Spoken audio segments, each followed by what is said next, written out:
शरणागत जे कहूँ जे तजही। जय श्री राम। तो मैं नीतू पांडे यूट्यूब चैनल पर सबका स्वागत करती हूँ। इस प्रसंग का वर्णन सुंदरकांड में मिलता है। इस प्रसंग में जब विभीषण श्री रामचंद्र जी से मिलने पहुँचते हैं तो सुग्रीव श्री रामचंद्र जी को अपना मत देते हैं कि शत्रु का भाई शत्रु भी तो हो सकता है। तो श्री रामचंद्र जी सुग्रीव को समझाते हैं कि शरण में आए हुए का आदर करना चाहिए, उसे शरण देनी चाहिए।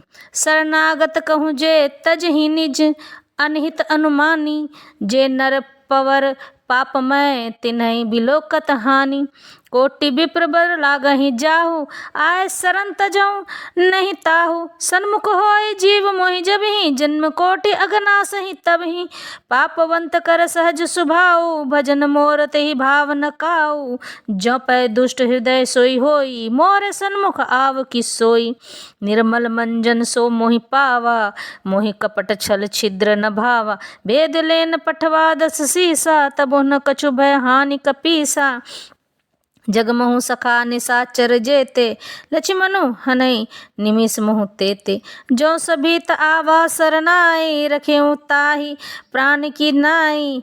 उभय भांति तेहि आनहु, हंसी कह कृपा निकेत। जे कृपाल कही कपि चले, अंगत हनु समेत।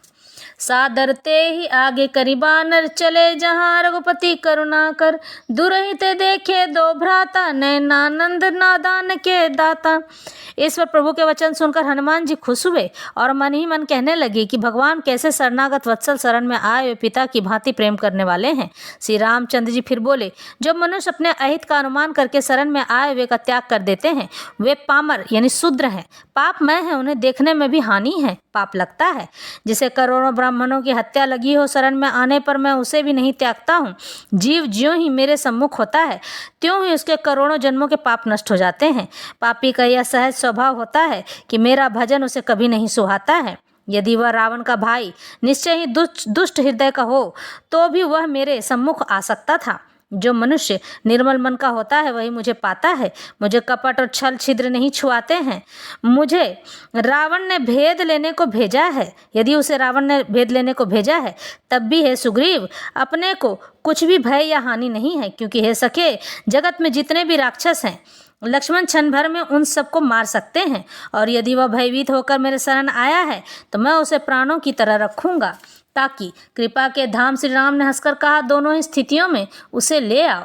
तब अंगद और हनुमान सहित सुग्रीव जी कृपालु श्री राम की जय हो कहते हुए चले गए। विभीषण जी आदर सहित आगे करके वानर फिर वहां चले जहां करुणा की खान रघुनाथ जी थे। नेत्रों को आनंद का दान देने वाले अत्यंत सुखद दोनों भाइयों को विभीषण जी ने दूर से